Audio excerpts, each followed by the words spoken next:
The following is a slightly historical series on the Romance of the Three Kingdoms era of China's history. Because this is based off of a video game, and myself playing it, there will be a lot of incorrect information that we will correct using the help of Wikipedia. For those of you who want to learn more about Dynasty Warriors, or the Romance of the Three Kingdoms era, I suggest reading the book. Please enjoy the following presentation. Now, I will be switching up the schedule a little bit in terms of the Dynasty Warriors characters. It turns out I'm going to have to do Sun Quan sooner than I wanted to. But the person we're going to be playing as today is Zhenji, who I thought, oh, this is going to be another woman that we're not going to really know too much about because she may or may not have existed. But no, actually, she was not only a real-life person, but there is a lot known about her and about the drama surrounding her. Now, of course, she was never on the battlefield like we will see in the video game here, but she does have a very interesting life. Lady Shen was from Wuji County. She was a descendant of Zhen Han, who served as a grand protector in the late Western Han Dynasty, and later the general-in-chief during the short-lived Xin Dynasty. Her father, Shen Yi, served as the prefect of Shangtai County in Eastern Han Dynasty. He died when Lady Zhen was about 3 years old. Lady Shen's mother, whose maiden family name was Zhang, was from Changshan Commandery. Lady Shen's parents had 3 sons and 5 daughters. The eldest son, Shen Yu, died early. The second son, Shen Yan, who became Zhao Lian and served as an assistant to the general-in-chief and as the chief of Qilang County. The third son, Shen Yao, who was also a Zhao Lian. Eldest daughter, Zhen Zhang. Second daughter, Zhen Tuo. Third daughter, Zhen Dao. Fourth daughter, Zhen Rong. And finally, Zhenji, the youngest of the family. Shen Yi once brought his children to meet Liu Liang, a fortune teller who commented on Lady Zhen. This girl will become very noble in the future. Unlike many children her age, the young Lady Zhen did not enjoy playing. Once, when she was 8 years old, her sisters went to the balcony to watch a group of horse-riding performers outside their house, but Lady Zhen did not join in. Her sisters were puzzled, so they asked her, and she responded, Is this something a girl should watch? When she was 9 years old, she became interested in scholarly arts and started reading books and using her brother's writing materials. Her brothers told her, you should be learning what women traditionally do, such as weaving. When you picked up reading, were you thinking of becoming a female academic? Lady Zhen replied, I heard that virtuous women in history learnt from the successes and failures of those who lived before them. If they didn't read, how did they learn all that? Towards the end of the Eastern Han Dynasty, after the death of Emperor Ling, China entered the chaotic period because the central government's authority weakened and regional officers and warlords started fighting each other in a bid to gain supremacy. The common people suffered from poverty and hunger, and many wealthy households who owned expensive items, such as jewelry, offered to sell these valuables in return for food. Lady Shen's family had large stockpiles of grain, and they planned to take advantage of the situation to sell their grain in exchange for valuable items. Lady Shen, who about 10 years old at the time, said to her mother, It is not wrong to own expensive items, but in this chaotic era, owning such items has become a wrongdoing. Our neighbors are suffering from hunger, so why don't we distribute our surplus grain to our fellow townsfolk? This is an act of graciousness and kindness. Her family praised her for her suggestion and heeded her advice, so even at a very young age, a very wise woman. Of course, this could be exaggerated for historical effect, but who knows really? When Lady Zhen was 14, her second brother, Zhen Yan, died, and she was deeply grieved. She continued to show respect towards Zhen Yan's widow and even helped to raise Zhen Yan's son. Lady Shen's mother was particularly strict towards her daughters-in-law and treated them harshly. Lady Shen told her mother, It's unfortunate that second brother died early. Second sister-in-law became widowed at such a young age and she's now left with her only son. You should treat your daughters-in-law better and love them as you would love your own daughters. Lady Zhen's mother was so deeply touched that she cried, and she started treating her daughters-in-law better and allowed them to accompany and wait on her. Sometime in the middle of the Jian era, which was 196 to 220, the reign of Emperor Jian, Lady Zhen married Yuan Ji, the second son of Yuan Shao, a warlord who controlled much of northern China. Yuan Shao later put Yuan Ji in charge of You province, so Yuan Ji left to assume his appointment. Lady Zhen did not follow her husband and remained in Ye, the administrative center of Yuan Shao's domain, to take care of her mother-in-law. That's where we will pick it up.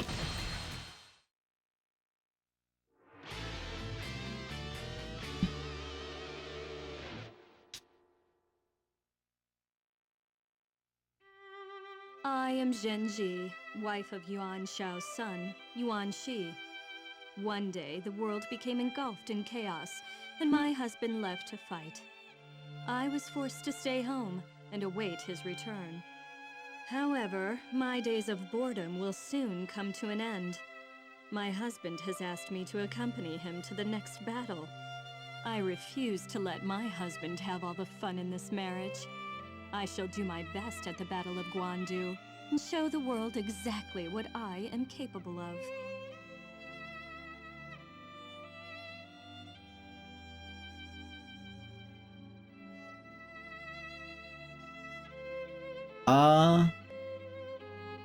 I'll wait a sec, because I'll just cut this out. A famous champion like me deserves to live in a land as beautiful as the Central Plains. Likewise, they are far too good for such common riffraff as Cao Cao. I will march on Guan Yu to punish him once and for all. Victory is practically guaranteed, for my vast army gives me an unbeatable advantage. We will crush the enemy with all our strength. Zhenji, you too shall join this mission. With your skill and beauty on the battlefield, the enemy will be too dazzled to fight. So her husband, Yuan Shi, was not actually at this battle, and was instead, governing over wherever he was. Zhenji, obviously not in a battle herself because she was a woman. A little bit of an exaggeration to kind of place her at this battle.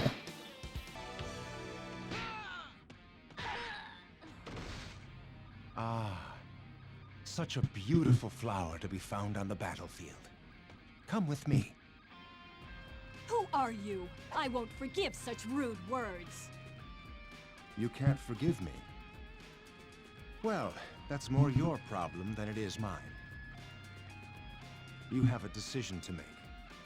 Do you really want to stay here with these Yuans? Or would you rather let your petals bloom beneath me? That's a euphemism. What's a... I have crushed Cao Cao's ambitions. This battle clearly showed the gap between true nobility and those who simply force their way up the ranks. You are all to be commended for your efforts. Gentlemen, a peasant is but a peasant. They should not be allowed to even come close to royalty such as myself. It is best that you all realize this and serve me accordingly. After the battle, Yuan Shao passed away, and the Yuan family was no more. I went and joined Lord Cao Pi, whom I had met at Guan Yu. Yuan Shao would lose to his rival Cao Cao at the Battle of Guan Yu in 200 CE, or AD, I don't know why they do CE, these friggin' nerds, and died 2 years later.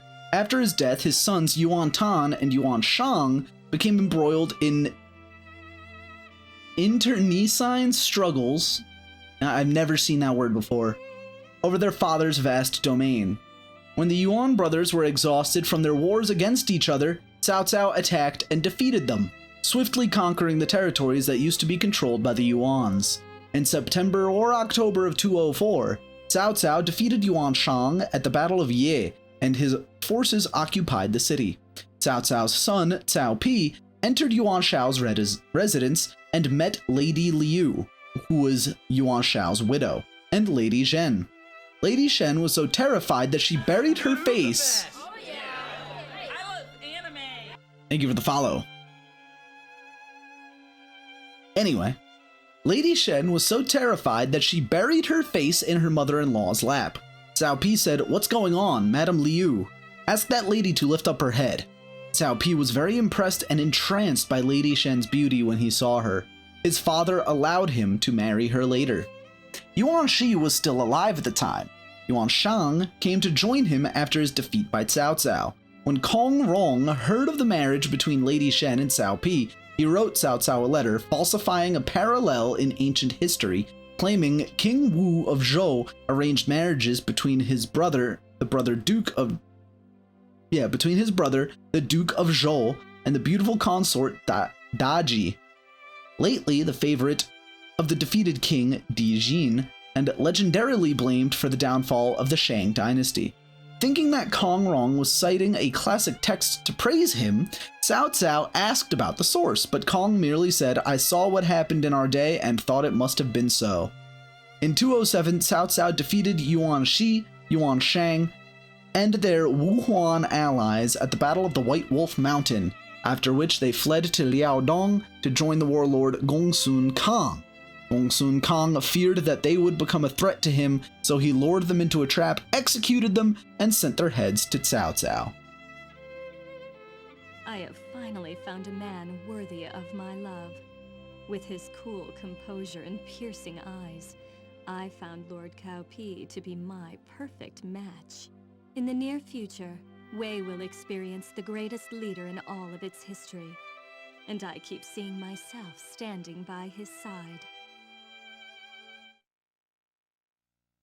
So, Wu has allied itself with Liu Bei. Sun Quan isn't as foolish as I had presumed. The enemy is most likely to attack us indirectly with some kind of trick.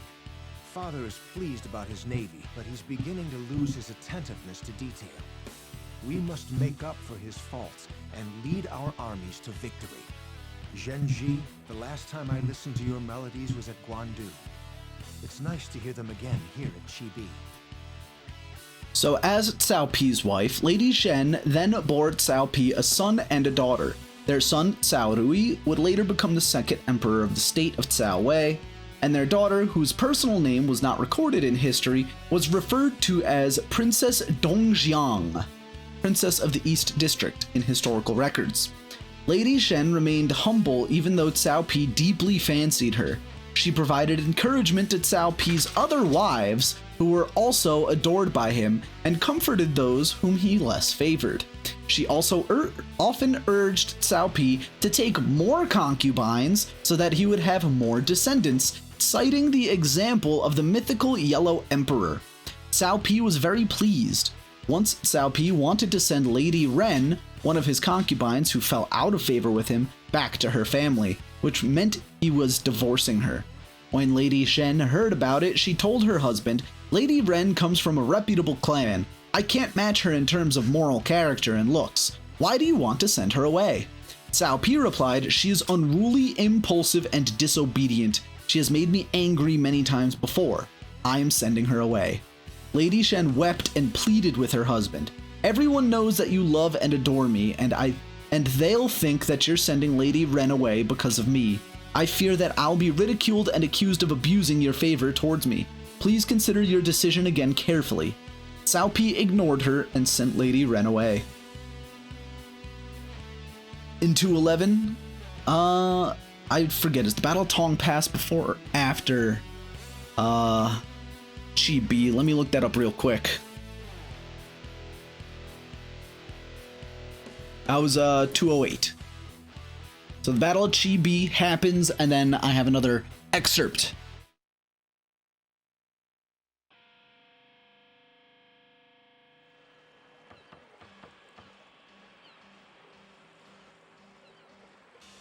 Ships bound together with chains?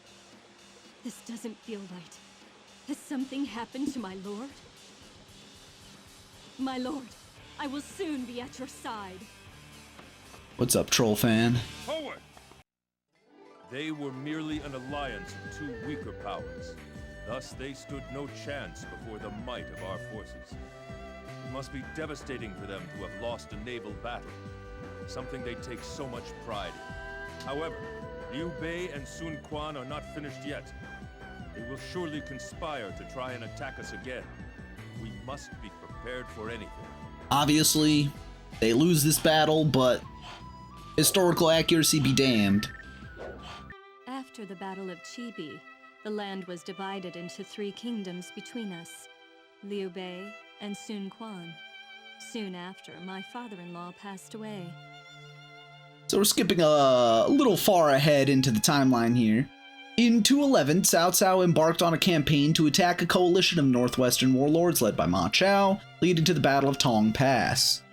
Cao Cao's wife, Lady Bian, followed her husband and stayed at Mong Ford, while Cao Pi remained in Ye. Lady Bian fell ill during that time. Lady Zhen became worried when she heard about it, and she cried day and night. She sounds like my wife. She constantly sent messengers to inquire her mother-in-law's condition, but refused to believe them when they reported that Lady Bian was getting better. She became filled with greater anxiety. It really sounds like my wife. Toby, stop licking the floor! Fucking idiot dog. No, go lay down. You've been a bad dog all day. He ate all of Star's food. Alright, anyway. Lady Bian later wrote a letter to her telling her that she had fully recovered, and only then did Lady Zhen's worries disappear. Toby, go lay down! He's looking at the trash can now. We already gave you dinner! Why are you acting like a fat ass? You had 2 dinners! You stole Star's food! Lay down! These kids, I swear. Alright, let me reread that sentence. Alright, Lady Bian later wrote a letter to her telling her that she had fully recovered, and only then did Lady Zhen's worries disappear. About a year later, when Lady Bian returned to Ye, Lady Zhen rushed to see her mother-in-law and displayed mixed expressions of sadness and joy. Those who were present were all deeply moved by the scene. Lady Bian assured that Lady Zhen that her illness was not serious and praised her for her filial piety, which I don't know what that means. That is the virtue of exhibiting love and respect for one's parents, elders, and ancestors, particularly within the context of Confucian and Taoist ethics. Okay, thank you.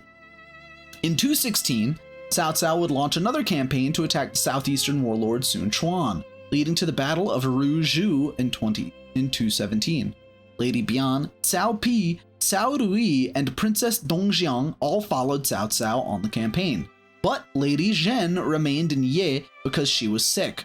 When Cao Pi and Lady Shen's children returned to Ye in late 217 after the campaign, Lady Bian's attendants were surprised to see that Lady Zhen was very cheerful. They asked, "Lady, you've not seen your children for about a year. We thought you would miss them and be worried about them, yet you're so optimistic. Why is that so?" Lady Zhen laughed and replied, "Why should I be worried when Cao Rui and the others are with Madame, Lady Bian?" And now we're skipping ahead to after Cao Cao's death here. My husband, Cao Pi, became the ruler of Wei. The land will be blessed to have my husband as ruler, for I am certain he will forge a new era of strength and prosperity. However, the impudent Shu army has begun launching attacks on the north and threatening the Wei territories. These wretched souls shall receive a punishment befitting their actions. So we do know that Cao Pi had passed away by the time Shu started launching their repeated northern invasions. And so we are skipping a little bit further ahead in time as well.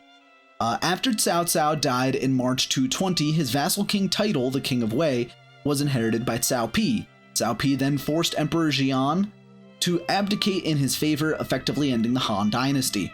Cao Pi became the emperor and established the state of Cao Wei, which marked the beginning of the Three Kingdoms period.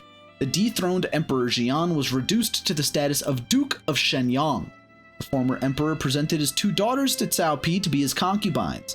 Cao Pi began to favor his other concubines, especially Guo Nuang. When Lady Shen realized that Cao Pi favored her less, she started complaining. Cao Pi was furious when he heard about it. On the 4th of August 221, he sent an emissary to Ye to execute Lady Shen by forcing her to take her own life. She was buried in Ye in the same month. Several years after her death, during the reign of her son Cao Rui ordered Lady Shen to be worshipped at the ancestral temple in Ye on the 20th of March 227. So, at this point in time, Lady Shen, Zhenji, was already dead because Cao Pi got pissed at her one day. Lady Shen's downfall was due to Guan Yu, whom Cao Pi fancied. 1 year after Lady Shen's death, Cao Pi instated Guo as the empress despite opposition from official Jian. The historical text Han Jin Chunqiu mentioned that Lady Shen's body was desecrated after her death. Her face was covered by her hair and rice husks were stuffed into her mouth. Cao Rui was raised by Guan Yu after Lady Shen's death. There is an alternative account of her death. The Wei Shu mentioned that Cao Pi issued an edict to Lady Shen asking her to move to the newly constructed Changqiu Palace in Luoyang. Lady Shen declined humbly, stating that she felt that she was not capable enough to manage the imperial harem, and also because she was ill. Cao Pi then consecutively sent another 2 edicts, but Lady Shen rejected both. It was around summer at the time. Cao Pi intended to fetch Lady Shen from Ye to Luoyang in autumn, when the weather was cooler. However, Lady Shen died of illness in Ye a few months later. Cao Pi mourned her death and posthumously elevated her to the status of empress. Pei Zongxi, who added the Wei Shu account to Lady Shen's biography in the Sangguoshi, the Three Kingdoms, found the account dubious. He believed that there were specific reasons as to why Cao Pi did not instate Lady Shen as the empress after he became emperor, and why he forced her to commit suicide. He suspected that Lady Shen had probably committed an offense which was not recorded in the official histories. Many other popular stories speculate the reason for Lady Shen's death was that she had a secret affair with Cao Pi's younger brother, Cao Ji, even though this speculation is not supported by any evidence and is improbable. She garnered a reputation as a great beauty, and some more fantastical accounts allege that she was the cause for Cao Cao starting the Battle of Yi in 204. So, a very quick end to an otherwise smart and beautiful woman's story. I don't really know what else to add in these terms because it just seems like Cao Pi just got pissed at her and told her to kill herself, and then because he was the emperor, she kind of had to. This other account, though, of her dying of illness, you know, I would like to believe that that might be the true account, but I mean, you know, back in these before times, women were not respected in the slightest. They were, like, Cao Pi had many concubines, which I just learned in this episode here. And, you know, apparently having a smart beauty like Zhenji as a wife was not good enough. And even she was like, hey, have more concubines, have more babies, have more heirs, you know? And, I mean, even when you're probably the best woman available, you piss off the emperor, he tells you to kill yourself. So, again, these accounts are debated and are a little dubious, but to see that Zhenji came to an unfortunate end soon after Cao Pi came to power, and even before Cao Pi himself died, like it is what it is. And now in the video game, at least, we're going to be getting into, you know, the fiction, which is the fact that Zhenji and Cao Pi are just going to still be alive for the upcoming few battles we're going to be playing through. Zhenji, I intend to conquer all the land once I have become the ruler of Wei. I am not merely finishing what my father started. I am starting out on my own conquest. First, we capture the territory of Jieting. Shu, like the fools that they are still positioned on the top of the mountain. We will isolate them by capturing the road, and then finish them off. Come with me, Zhenji. We shall finish off Shu together. Let them all witness your beauty before they die. I defeated Ma Su and occupied Jieting. Everybody knows what happens when such an inexperienced person challenges me in battle. I suppose it was a good training session, though. This battle has proven that there is nobody left within Shu to oppose us. Our elite troops simply need to chase them down and ensure that every last one of them has been eliminated. Shu attacked again, despite their defeat at Jieting. I cannot help but feel strange about the enemy's persistence. It's as if they are in some kind of a hurry.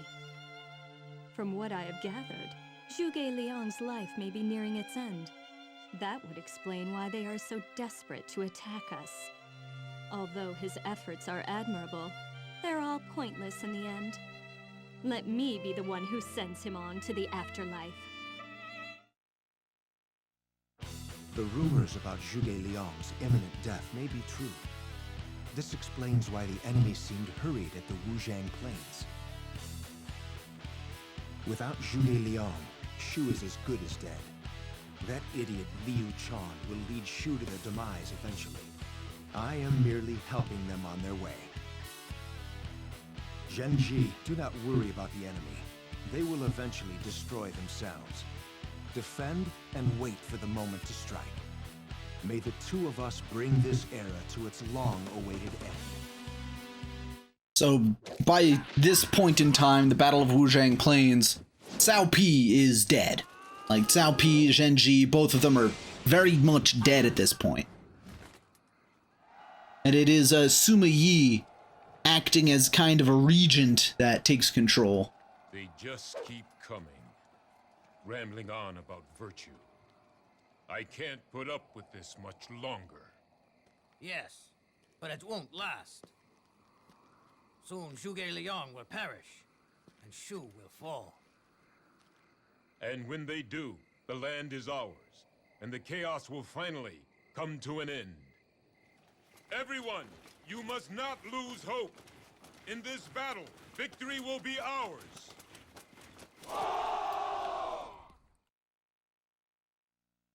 It is a simple task to defeat an army that is in a hurry. The Shu army and Zhuge Liang.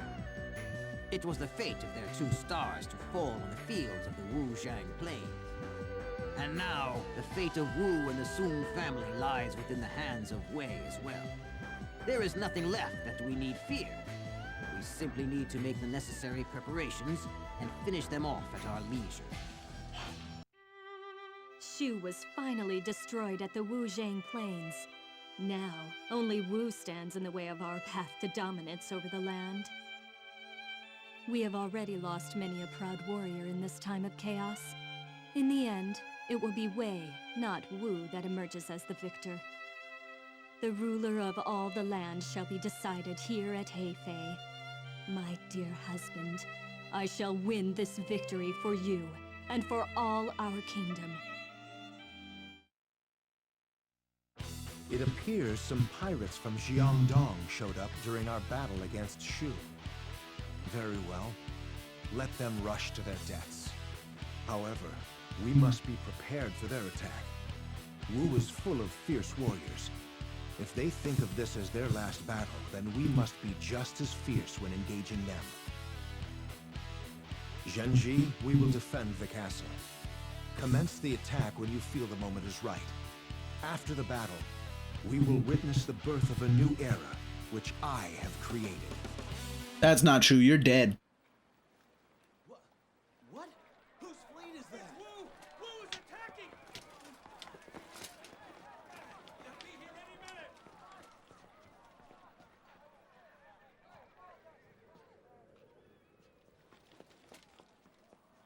If we win this battle, the kingdom of Wu will be finished.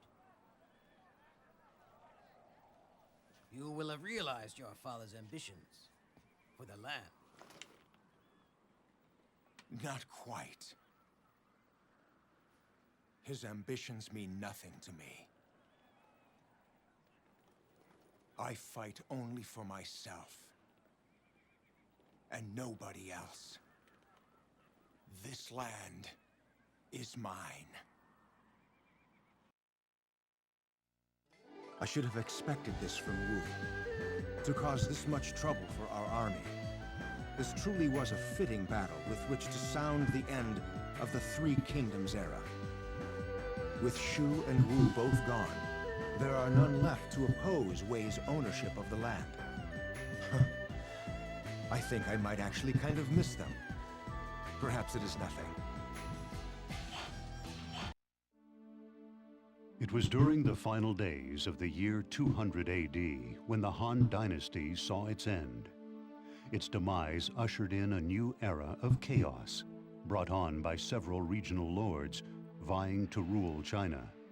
There were those who sought absolute power, as well as those who fought for justice, and some simply fought for the sake of their beliefs. Many would rise and fall in their attempts to dominate the land. Zhenji, from the Zhongshan region. She was the daughter of Zhenyi, the governor of Shanghai. Zhenji was known throughout the land as a woman of exceptional beauty and intellect.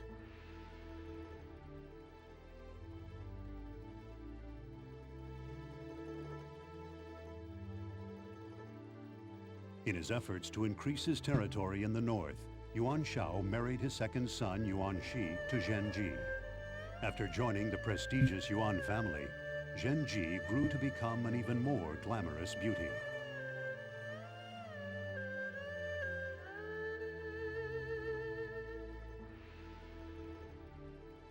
Intending to defeat Cao Cao and capture the Central Plains, Yuan Shao advanced his armies into Guan Yu. While serving in the campaign, Zhenji encountered Cao Cao's son, Cao Pi. The battle was won by Cao Cao, and the Yuan family perished in the chaos.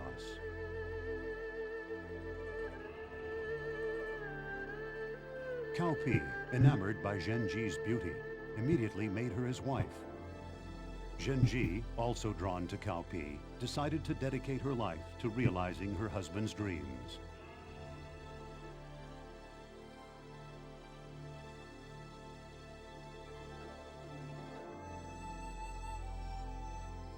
Cao Pi inherited the Wei throne after the death of Cao Cao.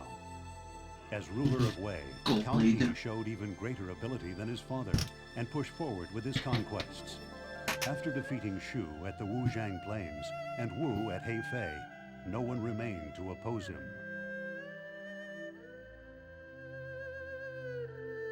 Cao Pi eventually became emperor and made Zhenji his empress. A noble empress, beautiful wife, and a loving mother, Zhenji lived a life of happiness. And then she was told to kill herself because she pissed off Cao Pi.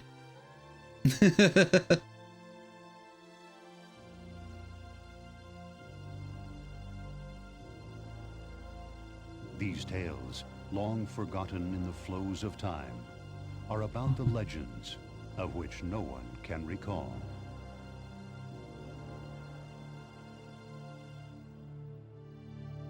After Cao Pi died in June of 226 and was succeeded by his son Cao Rui, Cao Rui granted his mother the posthumous title Empress of Wei, which means cultured and diligent empress.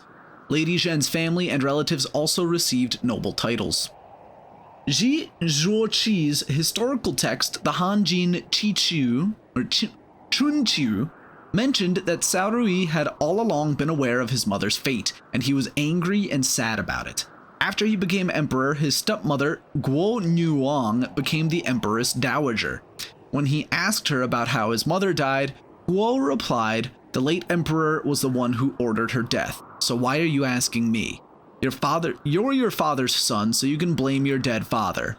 Are you going to kill your stepmother for your real mother?" Cao Rui turned furious and forced Emperor Dowager Guo to commit suicide. He had her buried with the funeral rites befitting that of an empress, but also ordered her dead body to be treated in the same manner as she did to his mother. Hair covering her face, mouth stuffed with rice husks. However, Yu Huan's Wei Lue stated that the Empress Dowager Guo died of illness in March of 235. Cao Pi's concubine, Lady Li, told Cao Rui about the fate of his mother. Cao Rui was deeply aggrieved, and he ordered Guo's dead body to be treated in the same manner as she did to his mother. And then, of course, there is a little bit of a debate about the historicity of her death still, because of some of the sources come from, you know, the Sangguoshi, which was a neutral-ish retelling of the Three Kingdoms era. Some of the sources come from Wei, specifically historians, so they say there might be some bias in trying to make Zhenji look better and Zhen and Cao Pi look better, that kind of thing. And to top it all off, Lady Zhen's personal name was never recorded in any surviving historical text. All near-contemporary sources, such as Chen Shou's Sangguoshi and Ji Zhuoqi's Hanjin Chunqiu, referred to her as Lady Shen, Madame Shen, Empress Zhen, or simply the Empress. The attachment of the names Fu and Luo to Lady Zhen came about due to the legend of a romance between her and Cao Ji, which Robert Joe Cutter, a specialist in the research on Cao Ji, concludes to be a piece of anecdotal fiction inspired by Luo Shenfu, Rhapsody on the Goddess of the Luo, and taking advantage of the possibilities inherent in a triangle involving a beautiful lady, an emperor, and his romanticized brother. A tradition dating back to at least as far as an undated anonymous note edited into the Tang Dynasty, writer Li Shan's annotated Wen Xuan had Cao Shi meeting the ghost of the recently deceased Empress Zhen and writing a poem originally titled Gan Zhen Hu, Rhapsody on Being Moved by Lady Shen. Afterwards, Cao Rui found this poem about his uncle's love for his mother and changed the title to Luo Shen Fu, which could be translated as Rhapsody on the Goddess of the Luo or Rhapsody on the Divine Luo. This second interpretation presumably referencing Lady Shen's personal name, Luo. If true, this would be a forename unique to early China, as the Chinese character had been a toponym since it entered the language. The poem contains references to the spirit of the Luo River, named consort Hu, interpreted as a proxy for Empress Zhen by those who believed in Cao Ji's infatuation with her. This interpretation becomes less elusive if Empress Zhen's personal name was actually Fu. So, debate about her name because of speculation that a brother was in love with his mother. I mean, half brother in love with stepmother kind of thing. So, really dubious on the where the name comes from. And Zhenji obviously not being her real name. I don't know where the Dynasty Warriors series pulled Ji from, but an interesting woman, and a lot more interesting than all of the other female characters we've seen so far. Like Sun Shangjiang was just like quiet in the background. The Qiao sisters are quiet in the background. Diao Chan didn't exist. Zhenji had a lot written about her and a very interesting history. So this was unexpected and pretty nice.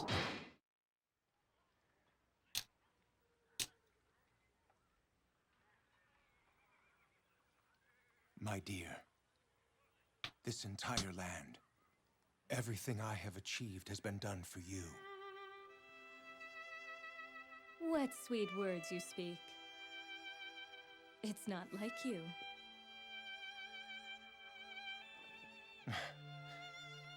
I thought it might be nice to speak my heart for once.